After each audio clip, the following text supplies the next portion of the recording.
नमस्कार दोस्तों। यह कहानी राजस्थान के कोटा शहर की एक भूतिया हवेली के बारे में है।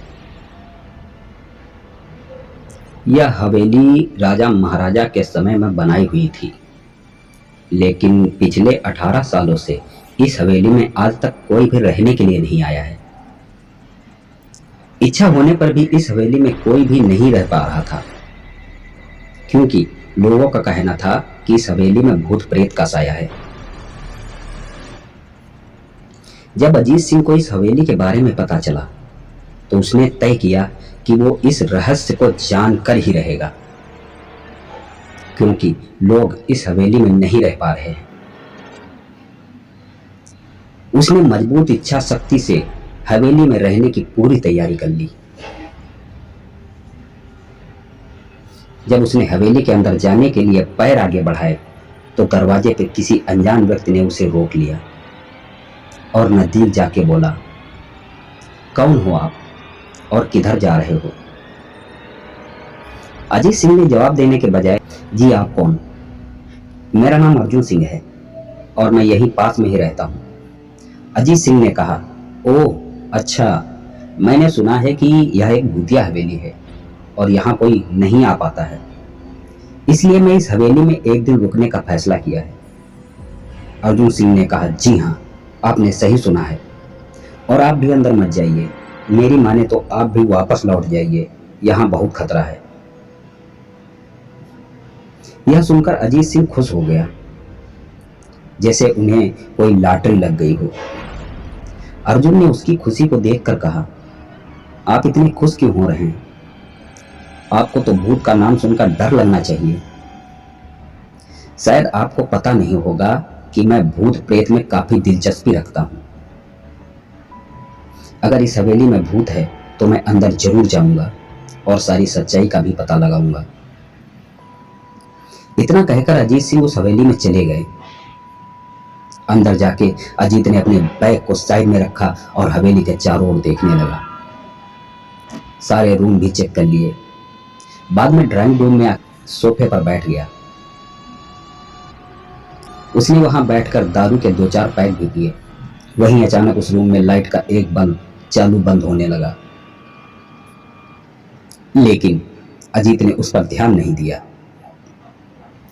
थोड़ी देर बाद दूसरा बल्ब चालू बंद होने लगा। फिर तो हवेली की सारी लाइटें चालू बंद होने लगी। यह सब देखकर अजीत अपनी जगह पे खड़ा हो गया और संपूर्ण सचेत हो गया। अचानक उसके सामने एक छोटा टेबल हवा में उड़ने लगा। करीबन 6 फुट हवा में ऊपर जाके गोल गोल घूमने लगा और बाद में अजीत की और तेजी से आने लगी। अजीत ने तुरंत ही अपने जगह बदल दी और दूसरी ओर चला गया और वो टेबल वहीं जाके गिरा जहां अजीत खड़ा था। अजीत को समझ पाता उतने में सोफे की सीट उसके ओर आने लगी। वो जल्द खड़ा हो गया और छलांग लगा के दूसरी ओर कूद गया, जिसके कारण सोफा दीवार से टकराया और अजीत बच गया। अचानक सब कुछ शांत हो गया। अजीत ने चारों ओर सतर्कता के साथ देखा और बड़ी आवाज में बोला, तुम जो भी हो सामने आकर के बात करो। वहीं एक बड़ी सी परछाई उसके सामने आई। अजीत ने उस परछाई को देखकर बोला, कौन हो तुम और क्यों मुझे मारना चाहते हो? परछाई ने कहा, तुम्हारी भूल के कारण। अजीत, मेरी भूल? मैंने कौन सी भूल की? परछाई ने कहा, इस हवेली में आने की भूल। मैं किसी को भी इस हवेली में खुश नहीं देख सकता। अजीत ने कहा, लेकिन क्यों?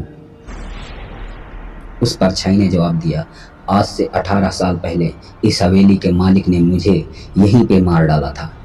मेरी कोई गलती भी नहीं, वजह से मेरी आत्मा इस हवेली में भटकती रहती है। मैं किसी को भी इस हवेली में नहीं रहने दूंगा, क्योंकि इस हवेली में मेरा खून हुआ था। इस हवेली में जो भी रहने के लिए आएगा उसकी मौत होगी। अजीत ने कहा, मैं तुम्हें अपने असली रूप में देखना चाहता हूं। तुम्हें मारने से पहले मैं तेरी यह इच्छा अवश्य पूरी करूंगा, उस परछाई ने कहा। और उस परछाई ने एक भयानक रूप ले लिया। उसका चेहरा इतना भयानक था कि अजीत भी एक क्षण के लिए डर गया था, लेकिन दूसरे ही क्षण में उसने अपने आप पर काबू पा लिया। बाद में उसने अपनी जेब में से एक सफेद पाउडर निकाला और उस भूत पर फेंक दिया। उसके ऊपर पाउडर पड़ते ही वो जलने लग गया। बड़ी बड़ी ज्वाला उठने लगी। वो बहुत जोर जोर से चिल्लाने लगा और बाद में पूरी तरह से जल गया।